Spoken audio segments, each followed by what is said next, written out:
Bago po natin simulan ang ating istorya ngayong araw na ito, atin muna pong batiin ang ating mga masusugid na taga-suporta at tagapakinig dito sa Jam Tales. Binabati ko po sina Edita, Nora and Mario Cadiz, Jeneline Brigoli of Saudi, Lorena Relampagos of Bataan, Rosel Villanueva from Dubai, at Jessa Mabitad from Hong Kong. Sa mga gusto rin pong ma-shoutout sa ating susunod na kwento, comment lang po kayo sa ating comment section at syempre, huwag kalimutan na mag-like at subscribe sa ating channel. Maraming salamat po! Ngayon, tara na't simulan na natin ang ating kwentuhan. Ano bang klaseng kalsada to? Reklamo niya habang patuloy sa pagmamaneho sa kalsadang paliko-likot Baku-Baku. Ilan sandali ang lumipas at natanaw na niya ang malaking arko na may nakasulat, "Welcome to Hacienda Villaruel." Habang papalapit siya, bigla naman tumirik ang sasakyan at namatay ang makina. What the hell? Anya sa sarili at binuksan ang pinto ng kotse. Pagkababa niya, naapakan niyang isang maputik na bahagi ng daan kaya napasigaw siya. Ay, anong klaseng lugar to? Ang designer outfit ko! Hindi nagtagal, may isang lalaking lumapit na suot ang kupas na maong at simpleng t-shirt. Sa anyo pa lamang, makikitang sanay na sanay ito sa gawain sa bukid. Matikas ang tindig nito, matipuno ang pangangatawan, at kahit kayo manggi ang balat dahil sa matagal na pagbibilad sa araw, hindi may kakailan taglay nitong kagwapuhan. Magandang hapon po, ma'am. Nakangiting bati ni Ramon, 30 years old, nakatiwala sa asyenda. Anong ikinagaganda ng hapon na ber? Tignan mo nga tong damit ko. Paangil niyang tugon. Pasensya na po talaga. Medyo maputik pa kasi. Hindi pa natutuyundan simula nung umulan ng sunod-sunod. Pagpapaliwanag ng lalaki. Kayo po ba si Ma'am Andrea? Napataas naman ng kilay ang dalaga. Ako nga, pero skip na lang po at ma'am. Hindi pa naman ako matanda, no? Just call me Miss Andrea. Hindi kumarap ang lalaki. Sa isip niya, totoo ngang may kaartihan itong nag-iisang anak ni na Mr. and Mrs. Villaruel. Ngayon pa lamang niya ito nakita ng personal pero kilala na niya ito dahil sa family picture na nakasabit sa dingding ng Casa Grande. Ang usap-usapan, sosyalera raw at totoo naman. Ngunit nagtaka naman siya kung bakit bigla na lamang itong sumulpot gayong ang pagkakaalam niya ay ayaw nitong tumapak sa asyenda. Ako nga po pala si Ramon Alvarez, ang katiwala rito. Ako ang pumalit sa tatay ko mula nung nawala siya. Irap lamang ang itinugon ni Andrea. Wala naman siyang pakialam, mas concerned siya sa outfit niyang natalsikan ng putik. Kung meron lang sana siyang ibang mapupuntahan, kaso wala. Hindi siya pwedeng lumabas ng bansa kasi na-freeze ang credit cards niya at wala siyang perang magagamit. Ayaw din naman niyang humiram sa mga kaibigan niya dahil likas na ma-pride siya. Tayo na sa loob, miss. Untag na lalaki at kinuha ang luggage bag niya. Teka, paano tong sasakyan ko? Wala bang talyar dito? Malayo ang talyar dito pero subukan kong ayusin mamaya. Seryosong pahayag ni Ramon. Walang nagawa si Andrea kundi ang sumunod na lamang. Pero panay naman ang reklamo niya. Ay, ang init naman dito. Anya at kumuha ng payong sa bag. Ano ba yan, Diyos mio? Paano ako mabubuhay rito? Hindi na napigilan ni Ramon ang pagkainis sa kaartihan ng babae, kaya hinarap niya ito. Miss Andrea, mawalang galang na po. Siguro naman walang nag-utos sa inyo na pumunta rito, ano? Maliban na lang kung hindi ka nagpaalam sa mga magulang nyo. Biglang napalunok sa Andrea at hindi malaman kung anong isasagot. Alam ko na. Di bale, tatawagan ko na lamang si Madam Aurora at sabing nandito ka. Nako, huwag! Kaagad napigil niya. Hindi pwedeng malaman nila mami na nandito ako at tiyak, papauwi nila ako na Maynila. Napatingin sa kanya si Ramon. So, kung ayaw mong malaman ng mga magulang mo nandito ka, dapat matuto ka mag-adjust sa buhay na mayroon kami dito. At higit sa lahat, dapat matuto ka sa mga gawaing bukid para sa may halagang pagtira mo rito sa asyenda. Napairap naman ang dalaga. Iniisip pa lang niya na pumunta sa bukid, parang hindi na niya kaya. Huwag ka mag-alala, Miss Andrea. Ako magtuturo sa inyo. Oh, really? Paano mo naman ako matuturuan gayong sa tingin ko naman hindi tayo magkakasundo? Buwelta niyan sabi. Umiiral na naman ang pagkasuplada niya. Palibhasa nag-iisang anak lang siya kaya may pagkasutila. Sinipat ni Ramon ang dalaga mula sa designer heels hanggang sa mamahaling shades nito. Dito sa asyenda, walang silbi ang takong at shades. Kung gusto mong magkaroon ng pakinabang dito, boss-bossan mo yung kaartehan mo. Mariin niyang wika habang tinatapunan na malamig na tingin ang dalaga. Napatigil naman si Andrea at biglang pinamulahan ang mukha dahil sa magkahalong ines at pagkapahiya. Nakaligtas nga siya sa kasal pero nagkaroon naman siya dito ng katapat. Ngunit wala sa vocabulary niya ang magpatalo sa kahit na sino, lalo na sa isang trabahante lang. Parang wala namang filter ang pananalita mo, mister. Alam mo ba kung bakit napilitan akong pumunta rito? Because of that dumb arranged marriage. Tiimbagang nasaad niya. Natigilan naman ang lalaki, ngunit mabilis ding nakahanap ng sasabihin. Ano man ang dahilan niyo, miss, dahil tumapa ka rito, dapat nakahanda kang matuto. Well, Mr. Alvarez, o basta man tawagin kang Mr. Cuadra kasi mukha kang ruler. Laging tuwid walang kurba, let's see kung kakayanin mong turuan ako. Sandaling natahimik si Ramon. Bahagyang kumunot ang noon niya bago siya umikot at naglakad papasok ng asyenda. Sumunod ka na lang, Miss Maarte. Napasinghap si Andrea at biglang napakunot noo. What did you say? Paangil niyang tanong habang nakasunod sa lalaki. Maarte ako kamo? Bakit mo pa naman itinatanong gayong narinig mo naman pala? Apay, wala ka talagang modo, Mr. Cuadra. Inis na wika niya pero nagtuloy-tuloy lang sa paglalakad ng lalaki. Pagpasok nila sa loob ng asyenda, bumungad ang malawak na lupain. Sa kaliwa, tanaw niya mula sa malayo ang mataas na tubuhan. At sa kanan naman ang malawak na palayan. Tanaw din niya ang mga traktor na ginamit sa pagsasaka. Sa gitna ng malawak na lupain, nakatayo ang Casa Grande. Isang malaking bahay na may 2 palapag at gawa sa kolonyal na estilo at disenyo. Ang init! May lounge ba dito? O kahit man lang milk tea shop? Tanong ni Andrea habang nagpupunas ng pawis sa kanya noo. Wala kaming ganyan dito, Miss Marte. Kung gusto mo na milk tea, may kaping bara ako sa kubo ni Aling Minda. Pwede mo yung lagyan ng ice. Kaya lang, nasa dulo ang kubo niya at hindi mo kakayaning maglakad doon ng nakatakong. Namilog ang mga mata niya sa tinura ng binata. Ay, ano ba yan? Kaping bara ako? Pairap niyang wika sa kapinaypay ang mamahalin niyang clutch bag. Hindi naman nagustuhan ng lalaki ang inasta niya kaya tumigil ito sa paglalakad at hinarap siya. Misa, huwag ka na magreklamo kung ayaw mong malaman ng mami mo na nandito ka sa asyenda. Napatiimbagang si Andrea. Abay, nakahanap na rin ng pantakot sa akin tong kumag na to. Bulong niya sa isipan. Okay, fine. Pero FYI, sanay ako sa 5-star treatment.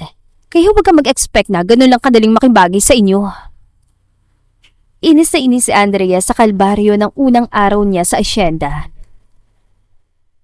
Ang designer heels niyang nababalot ng putik, damit na nadumihan at dumagdag pa itong isang asungot na tinatawag niyang Mr. Cuadra dahil sa masungit at seryoso nitong aura. Ihatid mo na ako sa loob ng bahay. Gusto ko na maligo at makapagpalit ng damit. Ang lagit-lagit na ng pakiramdam ko at ang baho-baho ko na. Utos niya kay Ramon. Masusunod, Miss Andrea. Tugon na lalaki at naglakad ito papunta sa Casa Grande habang nakasunod naman siya rito. Pagkapasok nila sa loob, agad na inilibot ni Andrea ang kanyang paningin sa kabuuan ng bahay. Bagamat malinis at maayos ang mga kagamitan, pero malayo naman sa nakasanayan niya sa Maynila. Ikaw na bahala dito at may asikasuhin pa ako. Nasa itaas ang kwarto mo, miss. Exclusive lang yun para sa pamilya ninyo. Kami naman, dito sa baba nakapwesto. Gusto ko mag-shower. Walang shower dito. Gripo at poso lang meron. Malamig na tugon ni Ramon. OMG! So ibig sabihin hindi ako makakapag-cold shower? Ang init pa naman. Kung gusto mo na malamig na tubig, edi maglagay ka ng yelo sa balde. Napakunot noo si Andrea sa sinabi ng lalaki. Ayos, bakit challenge palang peg? No way! Sanay ako sa hot and cold shower at spa vibes. Napatiimbagang naman si Ramon dahil sa pagkainis. Ang hirap pakisamahan itong sosyalerang anak ng amo niya. Well, wala yun dito, miss. Kung gusto mo na malamig na pampaligo, maglagay ka ng yelo. At kung gusto mo naman na mainit, edi magpakulo ka ng tubig sa kalan at ihalo mo sa tubig sa balde. Ganito rito sa asyenda, Miss Marte. Huwi ka na lalaki na sinadya pandiinan ang huling salita. Maya-maya'y nagring ang telepon niya kaya dali-dali niya tong sinagot. Hello, madam. Biglang napatingin si Andrea. Alam niyang amami niya ang tumatawag kay Ramon. Agad naman niyang pinandilatan ng mga mata ang lalaki bilang babala na huwag itong magsasalita tungkol sa kanya. Hello, Ramon. Tinatanong ko lang baka kasi nagawiri yan ng anak ko. Hindi kasi namin siya makontak eh. Huwi ka ni Madam Aurora sa kabilang linya. Hindi naman po, madam. Pagsisinungaling na lalaki. Bigla kasing sumagi sa isip niya sinabi ni Andrea na tumakas ito mula sa arranged marriage kaya hindi niya pwedeng sabihin sa amo niya ang totoo at baka mapahamak pa ang babae. Matapos ang tawag, Oh, ayan na. Hindi ko sinabi sa mami mo nandito ka. Salamat. Oo nga pala. Kung gusto mo kumain, maraming pwedeng lutuin dyan sa kusina. Katatapos lang mamalengke ni Nanay Josefa sa bayan, kaya maraming laman ng ref. Tahimik lamang si Andrea. Hindi naman kasi siya marunong magluto kahit mga simpleng ulam lang. Na mapag-isa na lamang siya, kumuha siya ng yelo sa ref at inihalo sa tubig sa balde. Kailangan na niyang makaligo at sobrang naiinita na siya. Okay na rin, as if may choice ako. Usal niya sa sarili. Matapos niya maligo, bigla siyang nakaramdam ng gutom. Mabuti na lang may baon siyang pagkain sa bag niya. Kinabukasan, alas 5 pa lamang ng umaga na magising ang dalaga dahil sa malakas na katok sa pinto ng kanyang kwarto. Miss Andrea, bumangon ka na. Kailangan na nating umalis. Malamig na boses ni Ramon mula sa labas. Napabalikwas siya ng bangon at napakusot sa mata. Binuksan niyang pinto at nakita niyang seryosong anyo nito. Hoy, normal bang oras ito para gisingin ng isang tao? Paangil niya. Normal ito para sa mga taong nagtatrabaho. Diretsang sagot naman ng lalaki. Kung hindi ka magmadali dyan, baka maiwan ka sa jeep at wala ka ibang choice kundi sumakay ng kabayo. Kasi kung maglalakad ka, sigurado hindi tatagalan takong mo sa putik at baka pati pedicure mo sumuko na rin. Bakit ba? Saan ba tayo pupunta? Syempre sa bukid, magtatrabaho tayo. What? Napamulagat na usal ni Andrea. Ano bang alam ko sa pagtatrabaho sa bukid, Mr. Quadra? Alam kong wala, pero dahil tumira ka rito, kailangan mo matutong magbanat ang buto. Mariing napatiimbagang na lamang ang dalaga. Wala siyang magagawa kundi sundin ang sinabi ni Ramon at kung hindi, baka magsumbong pa ito sa mami niya at puntahan siya rito. Dapat, makaalis na tayo ng 5:30, kaya bilisan mo na riyan. Ay, oo na, Mr. Quadra. Sagot niya at padabog na kinuha ang tuwalya. Mabilis siya nagtungo sa banyo upang maligo. Kung sa Maynila, halos 1 oras siya nagre-relax sa bathtub. Ngayon ay 15 minutos lang, tapos na siya.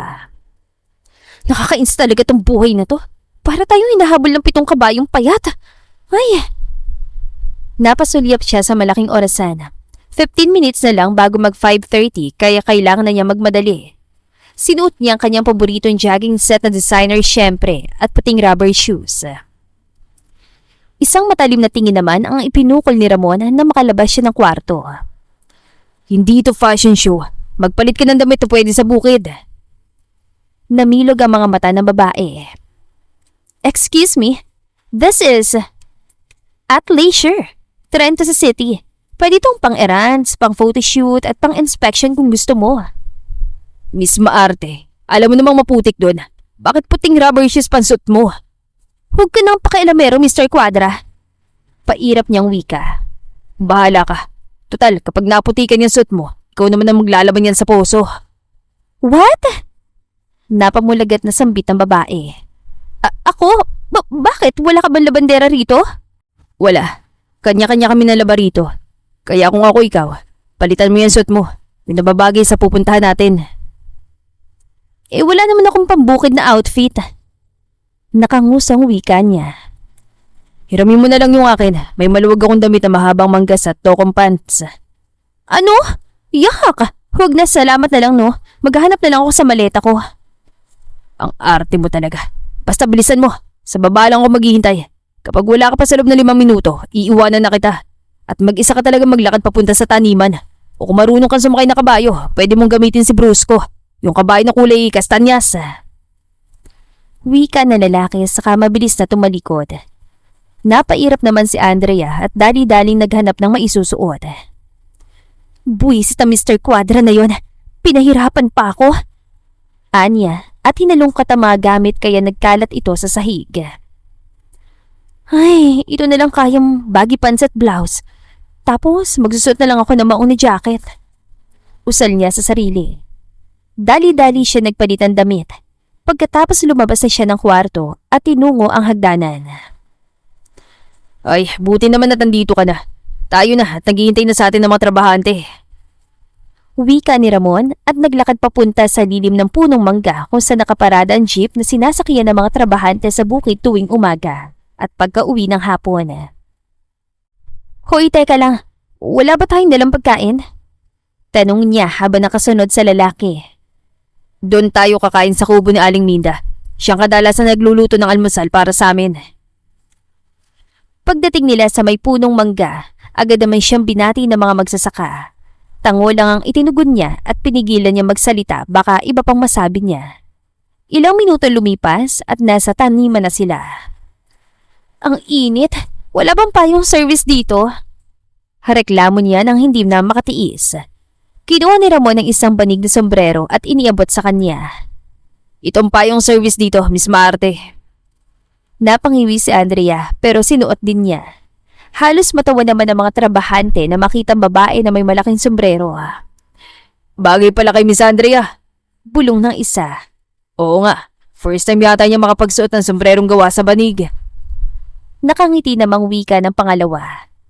Kahit naiinis naman si Andrea, ngunit wala siyang choice kundi ang sumunod na lamang kay Ramon at tiyak magsusumbong ito sa mami niya kapag hindi siya nagtrabaho. Nakakainis talaga itong buhay na to, oo. Mahinang usal niya sa sarili.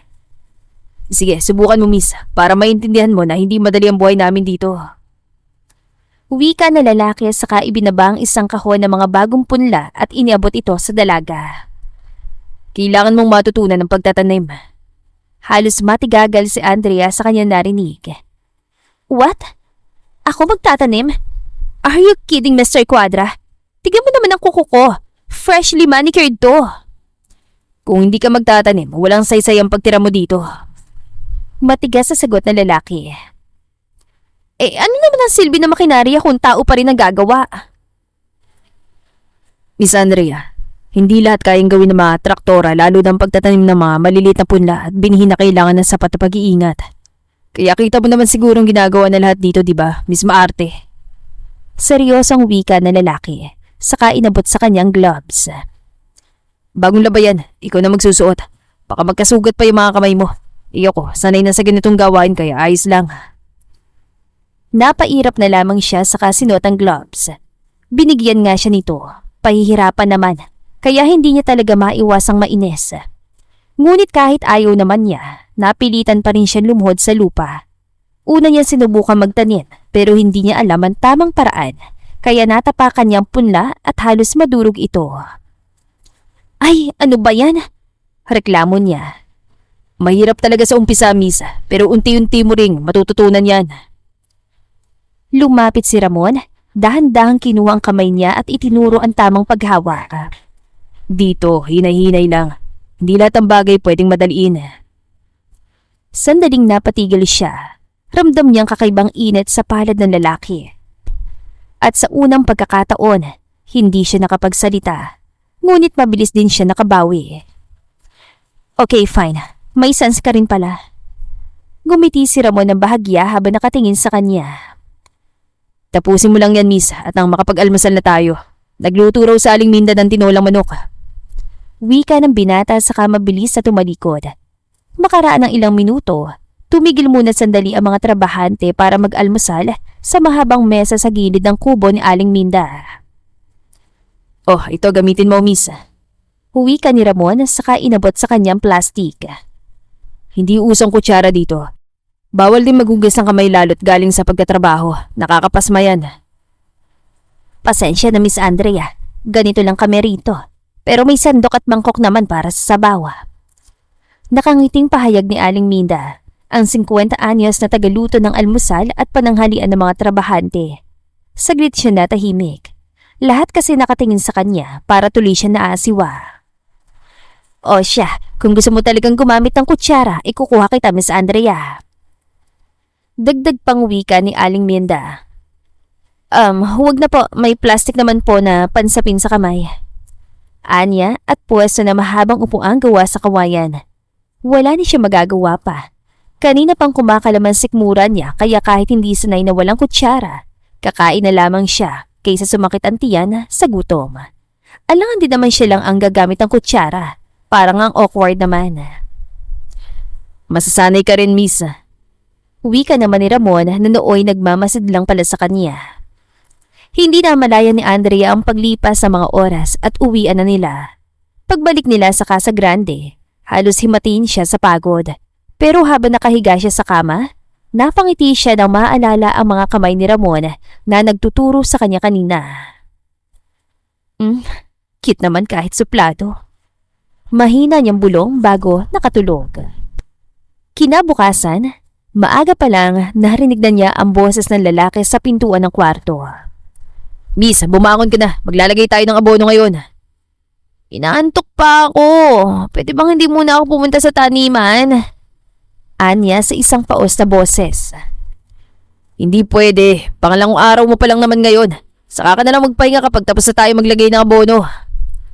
Ay, sige. Maliligo muna ako. Wika niya habang patuloy sa paghikap. Wala siya nagawa kundi bumangon at nagpunta ng banyo. Nang matapos na siya at makalabas ng kwarto, bumungad sa kanya si Ramon na naka-cross arms habang nakasandal sa pader. Bagong paligo rin ito kaya mas lumutang ang kagwapuhan nito. Seriously? Wala ka bang kabaguran? Ako parang mapipilayan na pero ikaw caring-carry pa rin. Sanay lang ako, miss. Di kasi lahat ng oras ginugugol ko lang sa mall at partihan.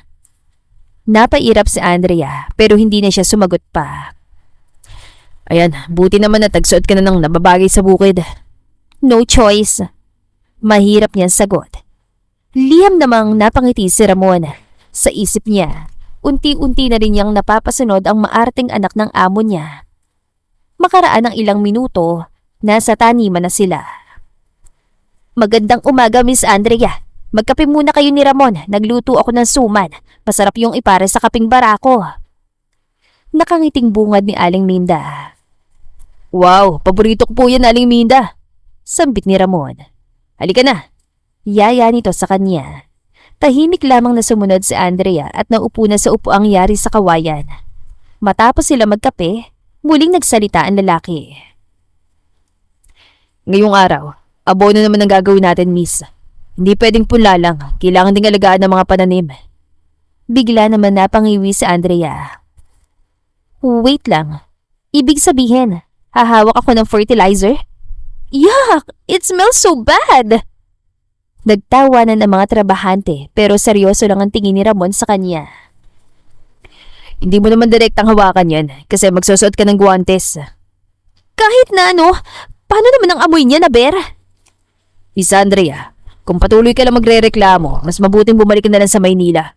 Pero kung gusto mo talaga matuto, kailangan mong hawakan yan. Sandali siya natahimik. Hindi naman pwedeng umuwi siya sa kanila. Baka tuluyang magalit sa kanya mga magulang niya at itakwil pa siya. Wait lang, Mr. Quad. Ramon. Bago ako mag-abono, kailangan ko muna mag-picture. Alam mo na, documentation. Para may pruweba ako kay mami na talaga may ginagawa ako rito. Hinugot niya ang cellphone mula sa kanyang bag at nagsimula mag-selfie. Tinignan siya ni Ramon na halatang hindi natutuwa. Miss Andrea, hindi ito photoshoot. Nagtatrabaho tayo dito. Pero hindi siya nakinig. Lumuhod siya sa gilid ng tanim. Itinapat ang cellphone at nagpatuloy sa pagkuha ng picture. Perfect! Nakangiting sambit niya. Tama na yan, Miss Andrea. Mahalaga ang bawat oras kaya mag-concentrate ka na lang sa ginagawa mo at ang madali tayo matapos. Muli na naman nakaramdam ng inis ang babae. Aba, kung makapagsalita ka naman, parang ikaw may-ari nitong taniman ah. Paangil niyan sa Ada. Miss Andrea, hindi ko sinasabing ako may-ari dito. Sa inyo to, alam ko yun. Sa akin lang naman, maraming oras para kumuha ng picture. Pero kapag nasa trabaho tayo, dapat mag-focus ka para madali mong matutunan ng mga tinuturo sa'yo. Tignan mo nga silang lahat. Napatigil si Andrea. Sa unang pagkakataon, parang tumama sa kanya ang sinabi ni Ramon. Pinagmamasdan niya mga kamay ng mga magsasaka. Pawisan, marurumi, pero determinado. Samantalang siya, ito, at nagawa pang kumuha ng picture. Tahimik siyang bumuntong hininga. Sinilid ang cellphone sa bag at sinuot ang gloves. Sinubukan niya sundin ang instruction ni Ramon para sa tamang paglalagay ng abono. Nang papalubog ng araw, dinala siya ng lalaki sa isang bahagi ng lupain kung saan nakapila ang mga magsasaka. Bit-bit ang tig-isang sako ng tubo. Nakanguso si Andrea. Seriously? Kailangan bang gawin lahat yan manually? Hindi ba pwedeng truck na lang? Seryosong napatingin si Ramon sa kanya. Miss Andrea, sa palagay mo ba kung iaasan lahat sa makinarya truck, may kikitain pa mga trabahante? Paano naman yung umaasa lamang sa akin nikita nila sa bukid? Anang lalaki at tinuro ang isang may edad na magsasaka na halos nanginginig na sa bigat ng pasan pero pilit pa ring lumalakad. Yan ang tatay ng 5 anak na umaasa sa kanya. Kung hindi siya kikilos, wala silang makakain. Pero ikaw. Tumigil muna sandali si Ramon at tumitig sa dalaga. Ikaw, naiinis lang kasi nabahira na lupa ang sapatos mo. Natahimik si Andrea. Sa unang pagkakataon, hindi siya nakahanap ng witty comeback. Pinagmasdan niya mga magsasaka. Basang-basa ng pawis. Nakangiti pa rin kahit pagod, ngunit hindi kailanman nagrereklamo. Dumagdag pa si Ramon ngunit mas malumanay na ang tono nito. Hindi laro ang buhay dito, Miss Andrea. Kung gusto mong matuto, tanggapin mong hindi lahat ng bagay pwede mong i-edit, i-filter o i-hashtag. Totoong hirap, totoo rin ang sakripisyo. Saglit siya na pabuntong hininga at sa ilalim ng papalubog na araw, ramdam ni Andrea na unti-unti nang gumuguho ang pader ng kanyang pagiging maarte. Kinabukasan, maaga pa lang ay gising na si Andrea. Hindi dahil sanay siya sa bukid, kundi dahil sa hindi siya nakatulog kagabi sa kakaisip ng sinabi ni Ramon. Paulit-ulit sa tenga niya mga salitang, hindi laro ang buhay dito. Habang nasa taniman siya, nakita niyang abala na ang mga magsasaka. May iilan nagbubuhat ng kahon ng punla, ang iba na may nagbubungkal ng lupa. Maya-maya'y napansin niyang may isang matandang magsasaka na hirap buhati ng kahon ng punla. Walang nakapansin agad, kaya mabilis niya itong nilapitan. Manong, tutulungan ko na po kayo. Anya. Nanlaki ang mata na matanda. Ay naku mama, baka madumihan pa kayo. Okay lang po. Kahit nanginginig ang kamay at medyo hindi sanay, pinilit niyang buhati ng kahon. Mabigat ito at halos mapatili siya sa sakit ng balikat. Pero hindi siya tumigil kahit na hinihingal na siya. Dinala niya hanggang sa gilid ng taniman at doon na rin siya napaupo. Lumapit si Ramon, seryosong nakatingin sa kanya. Natutuwa ako't may improvement ka na rito, Miss Andrea. Napangiti si Andrea, kahit pawisan at madungis. Sa unang pagkakataon, hindi niya naramdaman na katawa-tawa siya, kundi parang parte na siya ng asyenda. Akala ko kapag may traktora, hindi na kailangan pa ng magsasaka. Nakangiting wika niya habang nagtatakip ng panyo sa ilong dahil sa alikabok. Kung makina lang ang aasahan, wala kang aanihin. Ang lupa kailangan ng kamay ng tao. Ang tanim kailangan ng alaga. Ang traktora, pantulong lang. Pero ang magsasaka, silang buhay ng asyenda. Tango lamang ang itinugon niya sa sinabi ng lalaki. Sa ilang araw niyang pananatili sa asyenda, marami siyang natutunan. Mula sa maagang pagising, trabaho sa bukid, hanggang sa simpleng pamumuhay na puno ng tiyaga at disiplina. At kung ikukumpara niya, mas exciting ang pagod at hirap niya rito sa asyenda kaysa sa pakikipagsosyalan niya sa Maynila. Pagbalik niya sa Casa Grande, halos sumuko ang katawan niya sa pagod, kaya dumiretso na siya ng kwarto at nagpahinga. Hindi niya alam kung ilang minuto siya nakatulog basta't nagising na lamang siya sa isang mahinang katok sa pintuan. "Sino yan?" anya sa isang paos na boses. Pasensya na Miss Andrea, pero dinalang kita rito ng hapunan. Hindi na ako kakain, Ramon." Akala niya umalis na lalaki, ngunit muli na naman ito nagsalita. Hindi maganda matulog sa gabi nang walang laman ng tiyan, Miss. Baka magkasakit ka pa at mapagalitan pa ako ng mga magulang mo.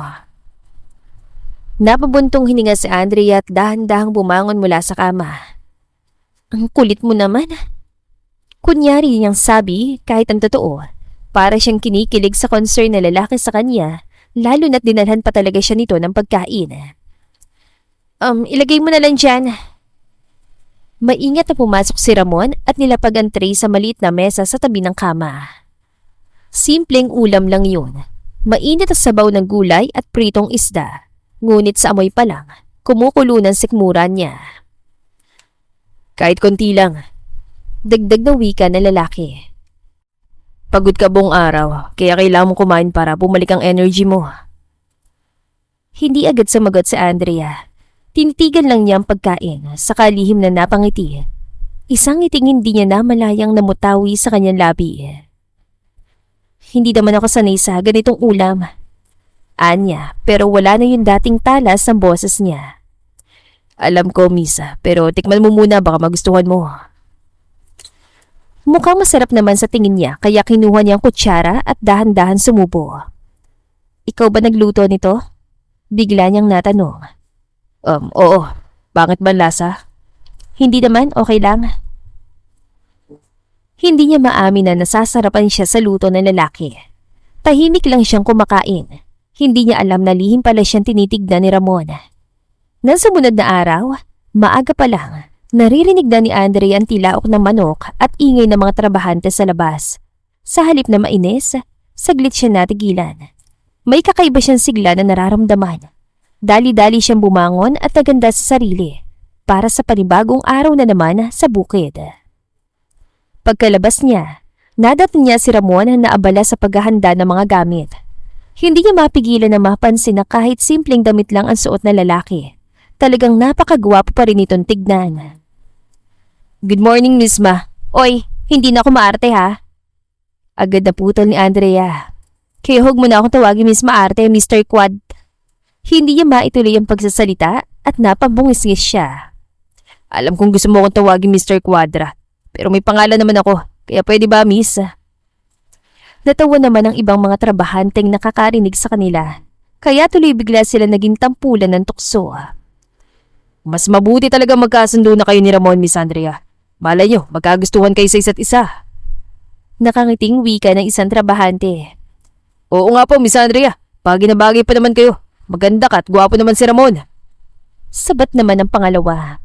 Bigla siyang pinamulahan ng mukha, kaya natahimik siya. Ay nako, Mang Karding, Mang Delfin. Malayo po sa katotohanan yung sinasabi niyo. Seryosong wika ni Ramon. Parang nakaramdam naman ng kirot sa puso si Andrea dahil sa sinabi ng lalaki. Malayo ba siyang magugustuhan ito? Tanong niya sa isipan. Oo nga po, tama si Ramon. Malayo yan sa katotohanan. Pagsang-ayon niya, pero hindi naman niya maintindihan kung bakit para naman siya maiiyak sa sinabi niya.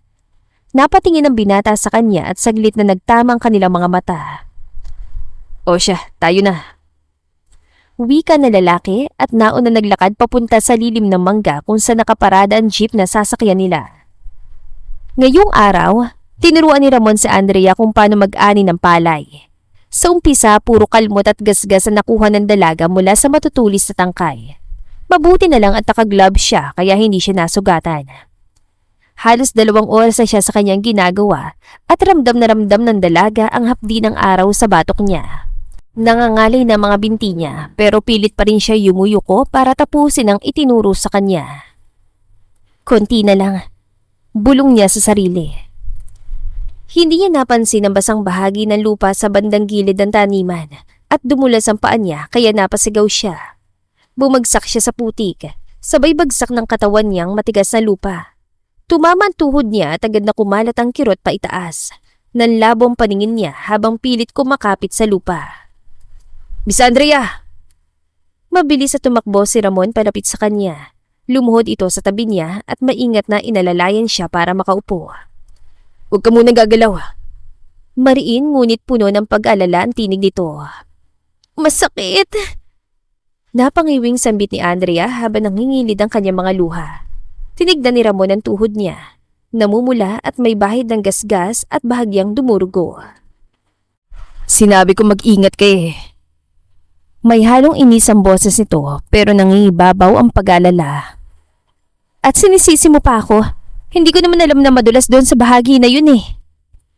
Saglit na natahimik si Ramon. Maingat niyang tinanggal ang guwantes ng dalaga at pinunasan ng sugat gamit ang panyo niya. Sinubukan ni Andrea na tumayo pero nanghina ang tuhod niya. Bago pa siya tuluyang matumba, mabilis siya nasalo ng binata at sa isang iglap, napalapit sila sa isa't isa. Mas mabuti pa uwi na muna tayo sa Casa Grande at magamot ko yung sugat mo. Wika ng lalaki. Parang bigla siya na konsensya, sinapit ang dalaga. Kung hindi sana niya ito pinagtrabaho sa bukid, hindi sana ito nasaktan. Napatitig si Andrea sa binata at nababasa niyang pag-alala sa mga mata nito. Ilan sandali pa, narinig niyang pumito ng 3 beses si Ramon na parang may tinatawag. Laking gulat naman niya na makita ang tumatakbong kabayo papalapit sa kinaroroonan nila. Sasakay muna tayo kay Brusco kasi mamaya pang hapon ng biyahe ng jeep pabalik ng casa. Bago pa siya makapagsalita, binuhat siya ng lalaki at sinakay sa kabayo. Ramon, baka malaglag ako. Anya, hindi ka malalaglag basta kumapit ka lang sa akin. Maingat na pinosisyon ni Ramon si Andrea sa unahan, saka siya umakyat sa likod nito. Isang kamay ang nilagay niya sa baywang ng dalaga, ang isa'y humawak sa renda.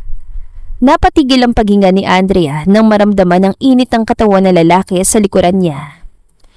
Kumapit ka lang na mahigpit sa braso ko, Miss Andrea. Mahinang paalala nito. Dahan-dahan lang tayo. Tumangulang siya habang nanginginig ang mga kamay niya.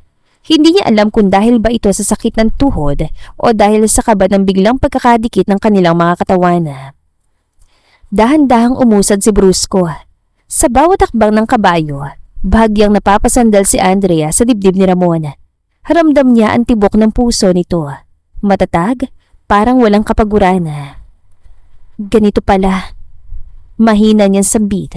Hindi alam kung ang tinutukoy ay ang pagsakay sa kabayo o ang pakiramdam na ligtas sa mga bisig na lalaki.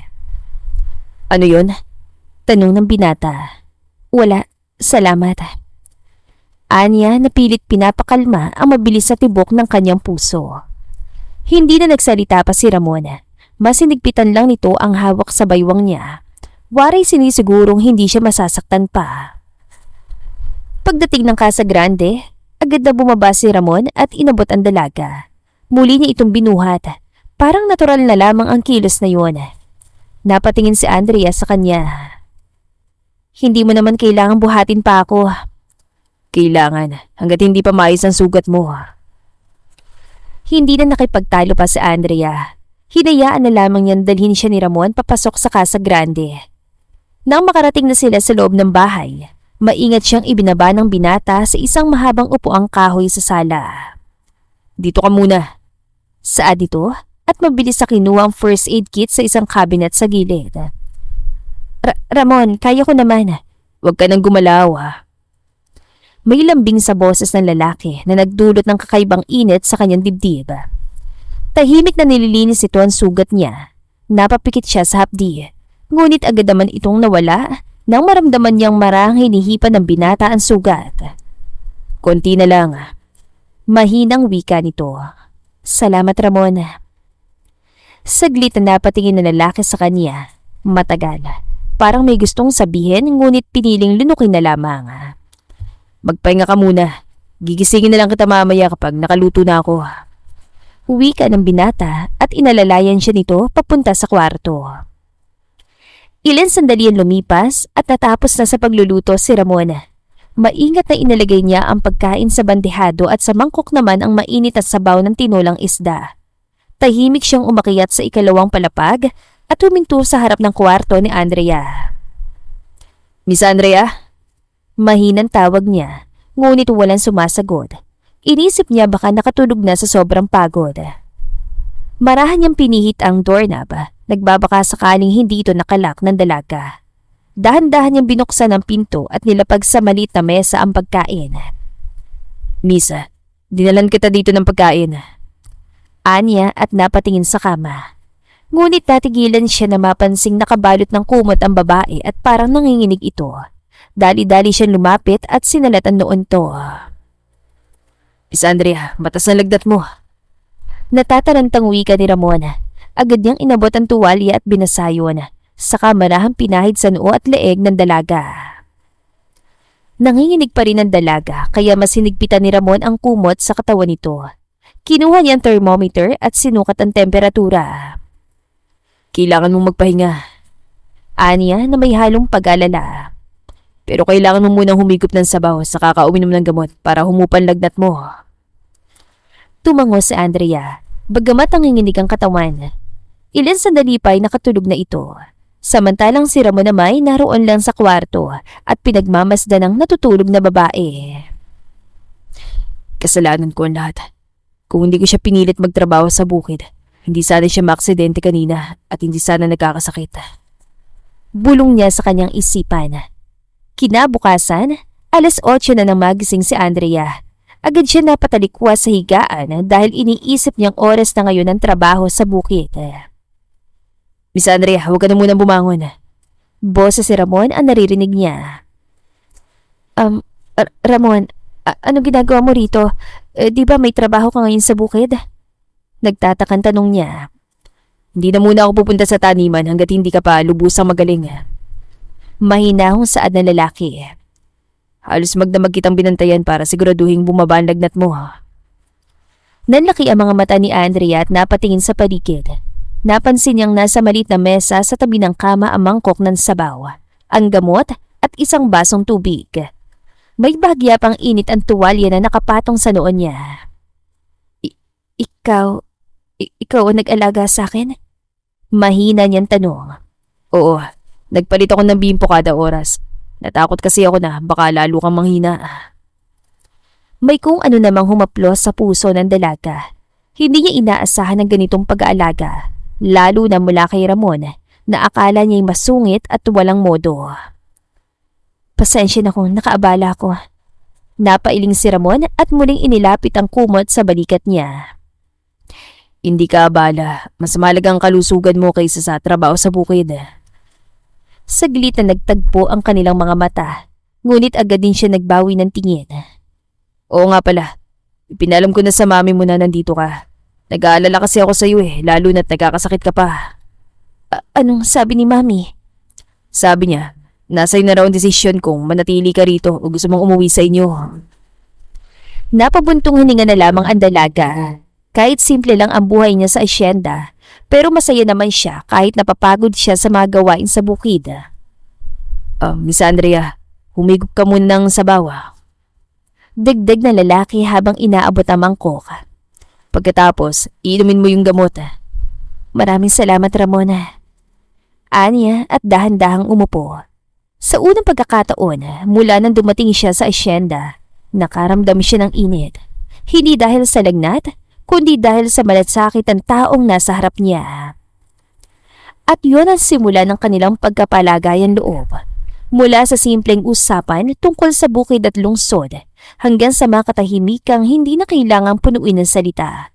Unti-unting nabuo ang isang damdaming mas lumalalim pa sa paglipas ng mga araw. Parang may kakaiba na sa inyong dalawa ni Miss Andrea, Ramon. Panunukso ni Aling Minda, isang umaga habang kumakain sila ng almusal. Oo nga, napapansin namin hindi na kayo nagbabangayan. Sabat naman ng isang trabahante. Nagkatinginan sa isa't isa sina Ramon at Andrea, kapwa pinamulahan ng mukha. Kaya siguro hindi na nagbabangayan dahil nagkain laban na. Wika naman ng pangalawang trabahante. Nagtawanan ng lahat at mukhang enjoy na enjoy sa panunukso sa kanilang dalawa. Naku, hindi naman po. Mahinang wika ni Andrea. Pakiramdam niya para siyang matutunaw sa kanyang kinalalagyan. Tumigil na po kayo. Kunungwaring saway ni Ramon sabay kamot sa batok. Nagkataon lang na mas nagkakaintindihan na kami ngayon. Ngunit imbes na manahimik, mas lalo pang lumakas ang tawanan sa hapag.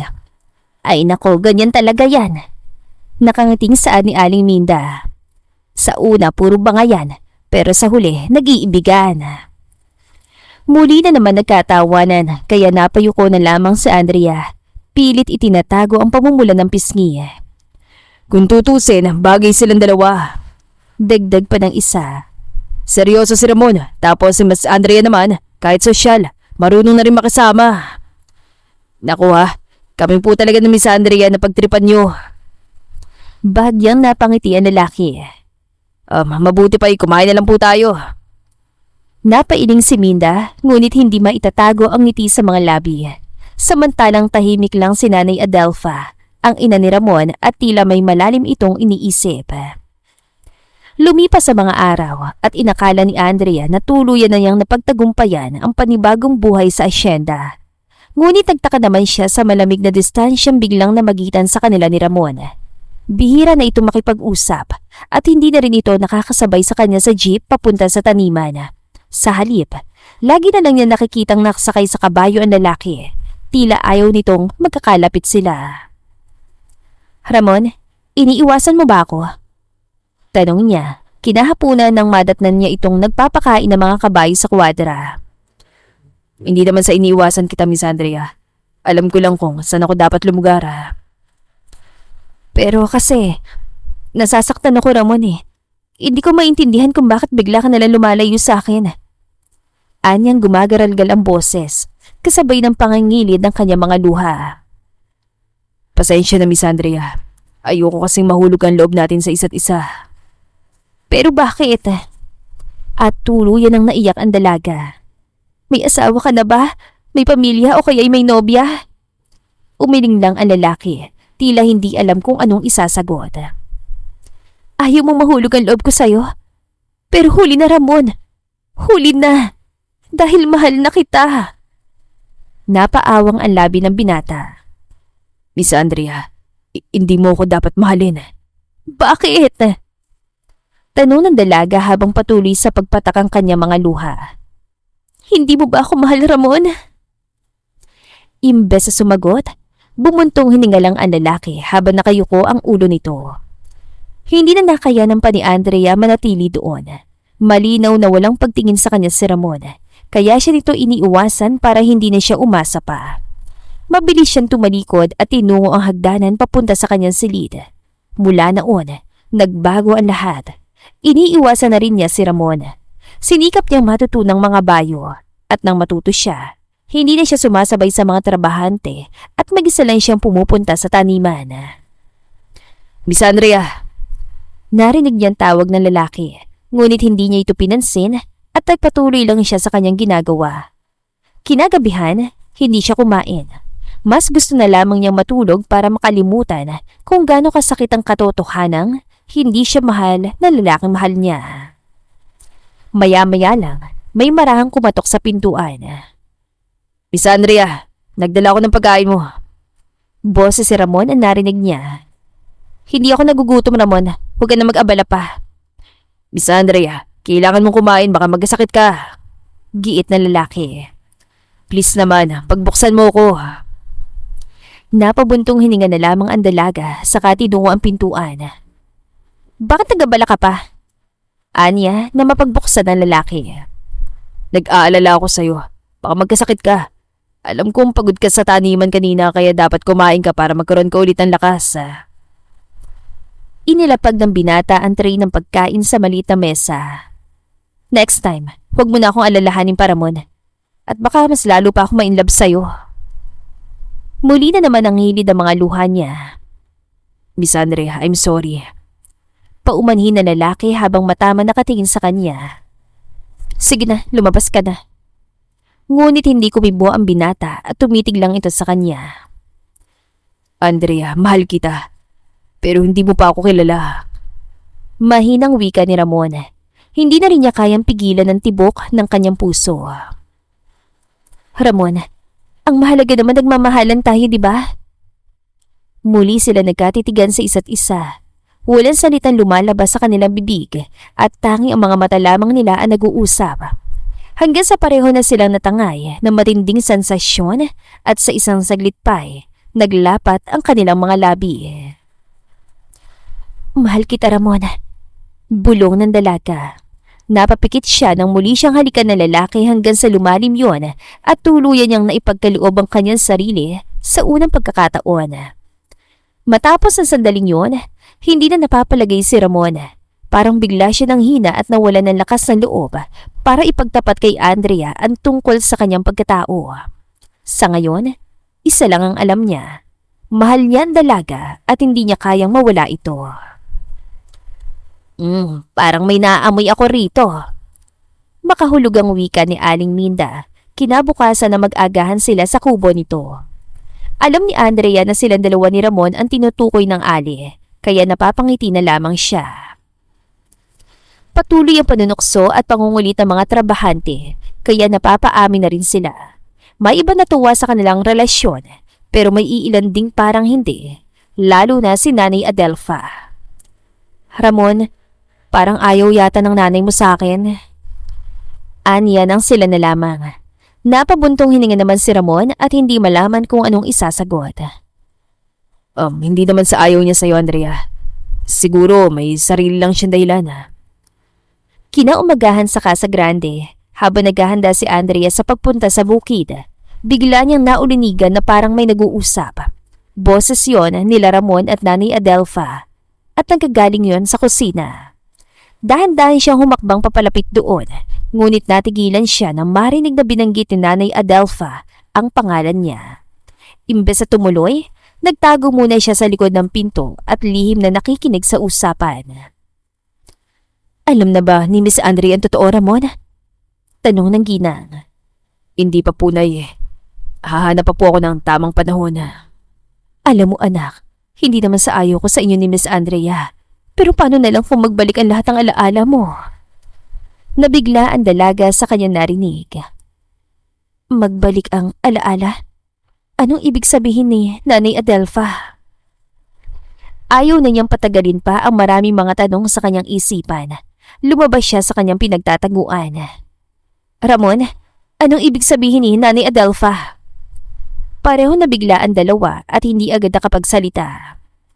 Meron ba akong dapat malaman? Muli niyang tanong. Miss Andrea, si Ramon ang bahalang magpaliwanag sa'yo. Huwi ka ni Nanay Adelfa. Sige na, maiwan ko na muna kayo. Ramon, anong dapat kong malaman? Siguro naman, may karapatan ako, di ba? Humugot ang malalim na buntong hininga ang lalaki saka ito nagsalita. Andrea, may dissociative amnesia ako. May mga bahagi ng buhay ko na hindi ko maalala kahit anong pilit kong balikan. Wala talaga. Hindi ko alam kung sino ako bago ako makarating dito o kung anong buhay ang iniwan ko. 1 taon na nakalipas na matagpuan ako ni Nanay Adelfa sa bayan. Walang mali at walang kahit anong pagkakakilanlan. Dinala niya ako sa ospital at mula noon, siya na naging sandalan ko. Ang alam ko lang ang pangalan ko, Ramon Alvarez. Pero nakaraan ko, blanco. Wala akong pitaka, wala akong ID, wala kahit bakasan kung sino ako noon. Kaya dinala na lang niya ako rito sa asyenda. Inalagaan at minahal na parang tunay niyang anak. At hanggang ngayon, Andrea, hindi ko pa rin alam kung ano naghihintay kapag bumalik ang mga alaala ko. Hindi makapaniwala si Andrea sa revelasyong kanyang nalaman. Biglang nangilid ang kanyang mga luha. Pero Andrea, huwi ka ng binata saka ginagap ang palad niya. Wala mang katiyakan ng buhay ko, pero isa lang alam ko, mahal na mahal kita. Nanginginig ang kamay ni Andrea sa pagkakahawak ng binata. Gusto niyang kumapit sa mga salitang binitiwan nito, ngunit mas malakas ang kaba sa kanyang dibdib. Hindi ko alam, Ramon. Anya halos pabulong. Paano kung bumalik ang lahat ng alaala mo at maalala mo ang buhay mo noon? Paano kung may ibang babae naghihintay sa'yo? Natigilan na lalaki. Unti-unti niyang binitiwan ng kamay ng dalaga at napayuko. Yun ang kinatatakutan ko. Tapat niyan sagot. Kaya ayoko magmadali. Ayoko mangako ng isang bagay na maaari lang maging dahilan na masaktan ka. Tuluyang umagos ang luha ni Andrea. Kaya pala bigla mo na lang akong iniuwasan. Anya sa pagitan ng mga hikbi. Hindi dahil ayaw mo sa akin, kundi dahil hindi mo pa lubusang kilala ang sarili mo. Tumango si Ramon, mariing napapikit. Ayoko mahalin mo ko ng buo kung may posibilidad na may mabubunyag na makakasira sa'yo. Humakbang si Andrea palayo, yakap ang sarili. Masakit, pero malinaw na ngayon ang lahat. Kung ganun, mariing wika niya matapos ang ilang sandaling katahimikan. Hayaan mo muna akong lumayo. Nanlaki ang mga mata ni Ramon. Andrea, Hindi dahil ayaw na kita. Dugtong niya na pilit pinipigilan ng luha. Kundi dahil ayoko masaktan sa araw na bumalik ang alaala mo at mapagtanto mong hindi pala akong babaeng hinahanap mo. Andrea, I'm sorry. Huwi ka na lalaki at sinugod siya ng yakap. Naging madamdamin ang tagpong yon, ngunit buo na rin ang desisyon ni Andrea na umalis at bumalik ng Maynila. Ramon, basag ang boses ng dalaga. Hindi ko alam kung kakayanin ko kapag dumating ang araw na hindi mo na ako makikilala o kapag dumating ang panahong iba nang maalala mo. Tumulo ang luha niya, ngunit mabilis din niyang pinahid yon. Pero kahit anong mangyari, gusto kong malaman mo na hindi ko pagsisisihan na minahal kita. Sa isang buwan ng paninirahan ko dito, marami ako natutunan. Na-realize ko na hindi pala kailangang mayaman o perpektong buhay para maging totoo ang kaligayahan. Sa'yo ko natutunan magtiis, magpakumbaba, at gumawa ng makabuluhang bagay higit pa sa pakikipagsosyalan sa mga kaibigan ko sa Manila. Anya, at lumapit ang isang hakbang habang nanginginig ang kamay. Kung sakaling magising ka isang araw na hindi mo na ako kilala, kung sakaling burahin ang alaala mo lahat ang meron tayo, sana hindi pa rin ako mawawala sa puso mo. At napaluha siya ng tuluyan. Mamahalin pa rin kita, Ramon. At hindi magbabago yon. Andrea, mahal na mahal kita. Yun lang ang katagan lumabas sa bibig na lalaki dahil bigla na lamang siya nahina. Niyakap niya na mahigpit ang dalaga at kinintelan ng halik sa noo. Ilan sandali ang lumipas matapos makapag-impake. Nagpaalam na si Andrea kay Nanay Adelfa. Nay, aalis na po ako. Maraming salamat sa mabuting pakikitungo niyo sa akin. Pakisabi na lang po kila Aling Minda at mga trabahante na bigla ng pag-alis ko. Madamdamin siya niyakap ni Nanay Adelfa. Miss Andrea, pasensya ka na. Pero tama ang desisyon mo lumayo kay Ramon. Alam kong hindi ito madali para sa'yo. Pero minsan, anak, ang paglayo hindi pagtataksil sa pag-ibig, kundi isa itong paraan ng pagprotekta sa sarili at sa taong mahal mo. Kung tunay ang pagmamahalan niyo, darating ang tamang panahon para sa inyo at ibabalik kayo ng tadhana sa piling ng isa't isa. Tumango lamang ang dalaga at bahagyang napangiti kahit sobrang lungkot na niya. Nang makauwi na si Andrea sa bahay nila sa Manila, agad niyang sinugod ng yakap ang kanyang ina. Naroon din sa salang daddy niya at seryoso lang na nakatingin sa kanya. Mommy, Daddy, I'm sorry. Humihikbing saad niya. Akala namin doon ka na talaga titira sa asyenda. Tuluyan mo ng kalimutan ng buhay mo rito sa Maynila. Huwi ka ng ama niya si Leandro. Hindi na niya nakuha pang sumagot at patuloy lamang siya sa pag-iyak dahil sa bigat ng kanyang nararamdaman. Inalo naman siya ng kanyang ina habang hinahagod ito ang likod niya. Sige na iha, magpahinga ka na lang muna sa kwarto mo. Huwi ka ni Madam Aurora. Marahan siyang tumango. Pilit ikinukubli ang tunay na dahilan ng kanyang pagluha. Akala ng kanyang mga magulang, dala lamang yun ng pagod at ang mga pagsubok na naranasan niya sa asyenda. Hindi nila alam na ang bawat luhan tumutulo ay para sa isang lalaking natutunan niyang mahalin sa maikling panahon. Samantala sa asyenda, hindi mapalagay si Ramon. Mula nang umalis si Andrea, tila nawala ng sigla ang buong lugar. Hindi niya maipaliwanag kung bakit ganoon kasakit ang pakiramdam sa tuwing naiisip niya ang dalaga. Ngayon niya lang ito naramdaman mula nang tumira siya sa asyenda kaya natitiyak niyang wala siya na iwang asawa o nobya nung bago pa siya magka-amnesia. Tama nga bang ginawa ko na hinayaan si Andrea na umalis dito? Hindi niya maiwasang itanong sa isipan. Isang buwan na lumipas simula nang bumalik ng Maynila si Andrea. Hindi na nga siya katulad noon na mahilig lumabas kasama ang mga kasosyal niyang kaibigan. Sa halip, pumayag na siya maging assistant ng daddy niya sa pamamahala ng kumpanya. Hanggang sa isang araw, bigla na lamang siya nakaramdam ng pagkahilo at pagkaduwala. Dali-dali siya nagtungo sa lababo at sumuka ng sumuka. Andrea, ano nangyayari sa'yo? Nag-aalalang tanong ng kanyang ina nang maabutan siya nito sa kusina. Hindi na siya nakasagot pa dahil nawala na siya ng malay. Pagkagising niya, nasa kwarto na siya at kausap ng mami niya ang kanilang family doctor. Mama, anong nangyari? Tanong niya nang sila na lamang dalawa sa kwarto. Humugot ang buntong hininga si Madam Aurora at mataman tumingin sa kanya. Andrea, buntis ka. Now tell me, sinong ama ng batang dinadala mo? Nabigla ang dalaga sa kanya narinig. Hindi niya akalaing nagbungang isang beses na may nangyari sa kanila ni Ramon. Magsabi ka ng totoo, Andrea. Sino nakabuntis sa'yo? Mariing tanong ng kanyang ina. Napahikbi siya habang sinasalaysay ang lahat ng mga nangyari sa kanya sa asyenda, pati na rin ang namagitan sa kanila ni Ramon. Matapos ang kanilang pag-uusap, tumawag si Madam Aurora sa asyenda ngunit napag-alaman niyang wala na roon ang binata.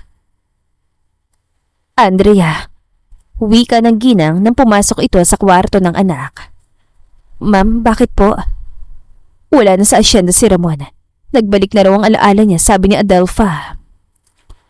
Muli na naman siya naluha dahil dumating na nga ang araw na kinatatakutan niya.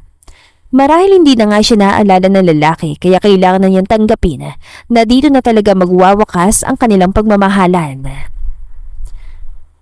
Baby, kahit nakalimutan ako ng papa mo, nagpapasalamat pa rin ako at nabuo ka sa sinapupunan ko. Usal niya sa sarili habang masuyong hinaplos ang kanyang tiyan. Promise baby, aalagaan at mamahalin kita. Nagdaan pa mga araw at nakatanggap sila ng imbitasyon mula kay Don Romulo para sa isang welcome party. Pinilit siya ng mga magulang niya na sumama para personal na makahingi ng tawad sa pagtakas niya sa kasal nila na matanda. Walang magawa si Andrea kundi ang sumunod na lamang at nang makabawi naman siya sa kasalanan niya sa kanyang mga magulang. Sa magarang hotel, dinaraos ang welcome party. Pagpasok nila sa bulwagan, agad silang sinalubong ng isang matandang lalaki. Maayos ang suot ito at halata talagang mayaman sa porma tindig kahit may katandaan na. Hello Mr. and Mrs. Villaruel. Mabuti naman at nakapunta kayo rito. Nakangiting bati na matanda. Hello Don Romulo, kasama namin sa Andrea, ang nag-iisang anak namin. So, ito pala si Don Romulo, ang nakatakda sanang mapapangasawa ko. Bulong ni Andrea sa isipan. Magandang araw po, Don Romulo. Bati niya rito. Humihingi po ako ng tawad dahil tumakas po ako sa kasala. Gumiti lamang ang matanda. Tila walang bahid ng anumang galit sa mga mata nito. It's okay, Iha. Naintindihan ko. Saglit na nagkaroon ng katahimikan. Inilibot ni Andrea mga mata niya sa paligid hanggang tumako ang paningin niya sa papasok na lalaki. Kahit maayos ang suot nitong business suit, ngunit hindi niya maaaring makalimutan ang mukha at pangangatawan nito. Ramon, biglang sambit niya kaya sabay na napalingon sina Don Romulo at ang mga magulang niya. Kilala mo ba ang apo ko, Iha? Tanong na matanda. Apo ni Don Romulo si Ramon? Kung gayon, para sa kanya tong welcome party? Bulong niya sa kanyang isipan. Iha, magkakilala ba kayong dalawa? Untag ng matanda. Hindi siya nakasagot. Nanginig ang mga kamay niya at lumalakas ang kabog sa kanyang dibdib, lalo na makitang papalapit sa kinaroroonan nila ang lalaki. Gusto niya itong salubungin at yakapin na mahigpit, pero nag-aalinlangan siya at baka hindi na siya nito kilala. Iho, mabuti naman na nandito ka na. Wika ni Don Romulo. Ito sina Mr. and Mrs. Villaruel and their daughter, Andrea.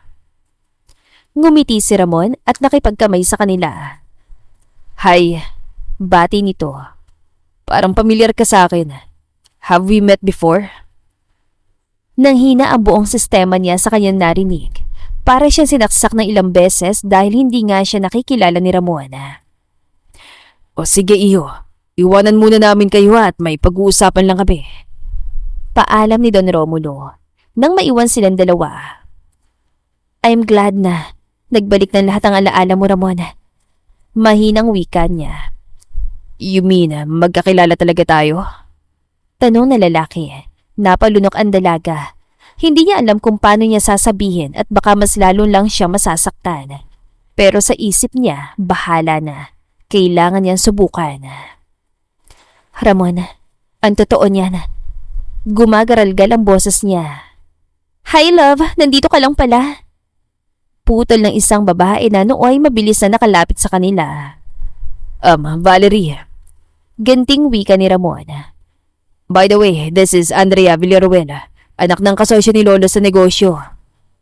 Andrea, this is Valerie Cristobal, my fiancé.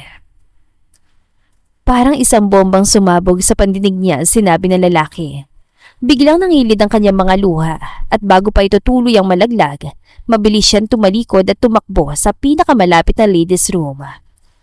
Samantalang si Ramon naman, hindi maiwasang makaramdam ng kirot sa kanyang puso. Parang naninikip ang dibdib niya nang hindi niya mawari kung anong dahilan. Love, okay ka lang ba? Tanong ni Valerie. Okay lang ako. Gusto ko lang muna mapag-isa. Bigla kasing sumakit ang ulo ko eh. Nang gabing yon, hindi makatulog si Ramon. Maraming mga malalabong eksenang bumabalik sa isipan niya. Mga pira-pirasong alaala na hindi pa niya kayang buuin. May taniman, kabayo, mga tao. Malaking arko na parang asyenda. At mukha ng isang babae. Pinilit niyang alalahanin kung sino yon, pero bigla na lang sumakit ang ulo niya. Sabi ng doktor, nasa period of recovery pa lang siya kaya hindi pa niya maalala ang mga pangyayari nung time na may amnesia siya.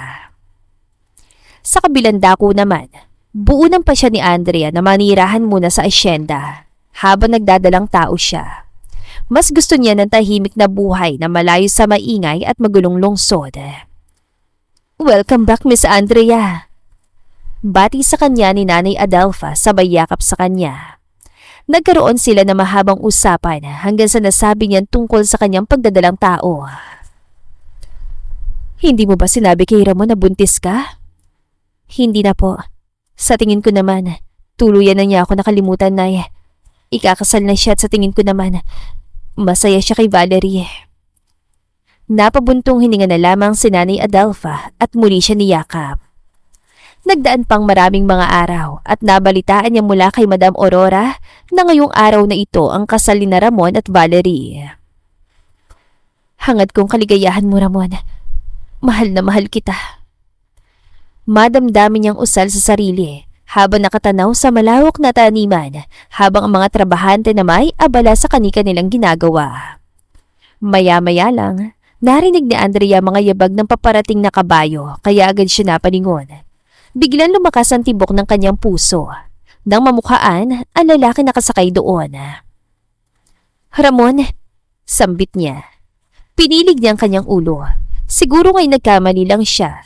Kasal ngayon na lalaki, kaya imposibleng nandito ito sa asyenda. Mariin siya napapikit habang pinakiramdaman ng paligid. Nandito si Ramon! Narinig niyang wika ng isang trabahante. Oo, si Ramon nga! Saad naman ang pangalawa. Mas lalo lumakas ang kabog sa kanyang dibdib at sa isang saglit pa'y narinig niya ang boses ng lalaki. Andrea. Unti-unti niyang naidilat ang kanyang mga mata at si Ramon nga ang nakikita niya.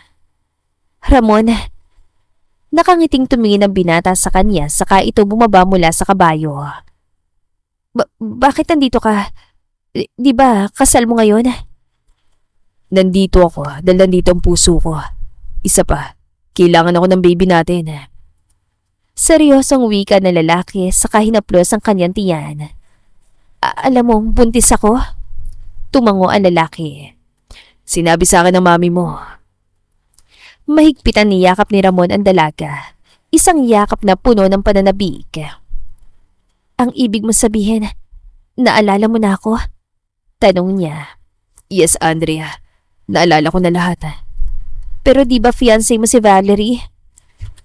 Oo.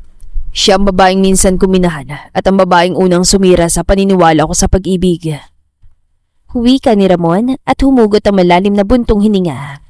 Tila binabalikan ng mga alaalang matagal na niyang ikinulong sa sarili. Iniwan kami ni Daddy nung bata pa ako. Sumama siya sa ibang babae at tuluyan kaming tinalikuran. Hindi kinaya ni Mami ang sakit at pangungulila.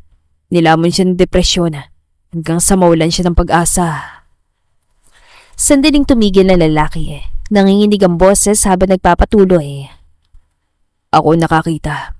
Ako mismo nakasaksi ng wakasan niya ang sarili niyang buhay. Napayuko siya. Maring ikinuyom ang kamao. Maaga ko nawala ng mga magulang. Kaya si Lolo Romulo nang nagpalaki tagpaaral sa akin. At ang dissociative amnesia ko. Doon nagsimula yun. Na mahuli ko na may ibang lalaki si Valerie. Parang sabay-sabay bumagsak ang lahat. Ang sakit, galit at mga alaala. Hindi na kinaya ng isip ko. Kaya pinili nitong kalimutan ng lahat. Sumakay ako ng bus kahit hindi ko alam kung saan ako pupunta. At yun yung time na nakita ko ni Nanay Adelfa na nahimatay. Kaya dinala niya ako sa ospital. Naiyak si Andrea sa sinalaysay ng binata kaya napayakap siya rito. Ramon, mahal na mahal kita. At hindi mo na kailanman mararanasang mabigo sa pag-ibig. Dahil ipinapangako ko sa iyo na mamahalin kita ng buong puso at kaluluwa. Naniniwala ako sa iyo, Andrea. Mahal na mahal din kita. Kahit hindi man kita naaalala nung magkita tayo sa welcome party. Pero natatandaan ka ng puso ko. Dahil simula nung gabing yun, hindi ka na maalis sa isipan ko. Bumuho sa matinding emosyon sa pagitan ng dalawang taong tapat na nagmamahalan. Hindi alintana ang mga matang nakamasid sa kanila. Pinagsaluhan nilang dalawa ang isang mainit na halik at yakap ng pananabik sa isa't isa. Nang makabalik na sila sa Casa Grande, bumungad naman sa kanilang paningin sina Mr. and Mrs. Villaruel, maging ang lolo ni Ramon. Dad, Ma'am, hindi ko inaasahang pupunta kayo rito. Wika ni Andrea saka yumakap sa mga magulang. At saka bakit may handaan? Ano pong meron? Syempre, mamamanikan kami iha. Si Don Romulo nan sumagot. Maluha-luha nakangiti si Madam Aurora. Alam mo iha, hindi naman talaga si Don Romulo nakatakda mong mapapangasawa. Bahagyang napakunot noon naman ang dalaga. Ano pong ibig niyo sabihin, Mami? Iha, tama ang mami mo. Biglang sabati Don Romulo.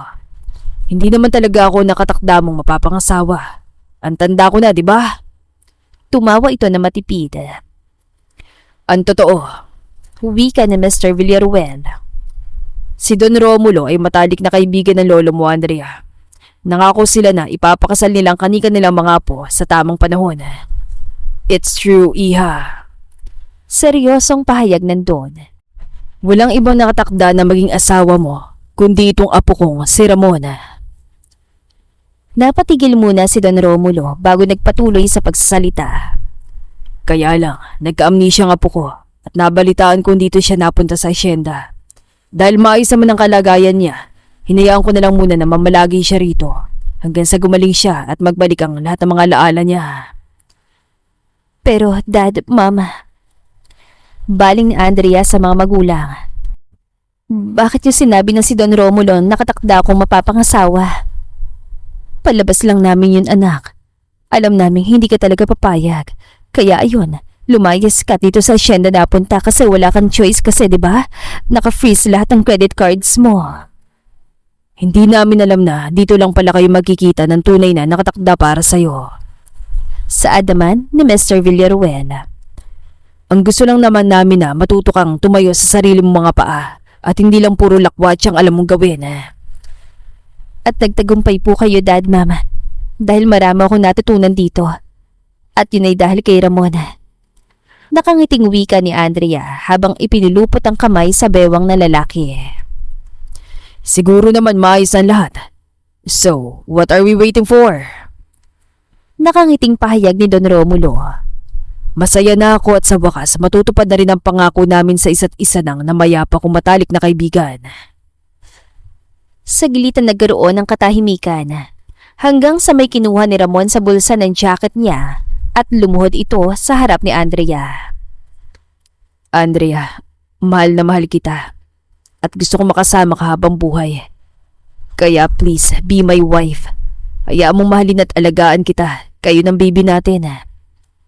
Madamdaming wika ng lalaki, saka masuyong hinaplos ang tiyan niya. Mahal na mahal din kita, Ramon. Kaya buong puso ako magpapakasal sa'yo at maging asawa mo habang buhay. Umugong ang malakas sa palakpakan sa paligid. Magkahawak kamay sina Ramon at Andrea. Sa gitna ng masayang ingay, nagtagpo ang kanilang mga mata. Walang pangamba, walang alinlangan, kundi wakas na pag-ibig sa isa't isa. Lumipas ang isang buwan, itinakda ng kanilang pag-iisang dibdib. Mas pinili nila ang simpleng seremonya sa isang tahimik at payapang kapilya sa probinsya. Andrea Villaruela, ipinapangako kong pipiliin ka araw-araw. Sa alaala at sa pagkalimot, sa sakit at sa saya, sa hirap at sa ginhawa, habang buhay tayo magkasama. At pinapangako ko rin, Ramon Alvarez, na mananatili ako sa tabi mo, sa lungkot at saya, sa hirap at sa ginhawa. At nang marinig ang salitang, I now pronounce you husband and wife. Naglaho ang lahat ng luha na nakaraan. Sa huling sandali, magkahawak kamay silang tumingin sa papalubog na araw. May bagong simula, may bagong pag-asa, at may pamilyang sabay nilang bubuuin. At dito na po nagtatapos ang ating kwentong pag-ibig. Maraming salamat po sa pakikinig. To God be the highest glory. Hanggang sa muli. Paalam!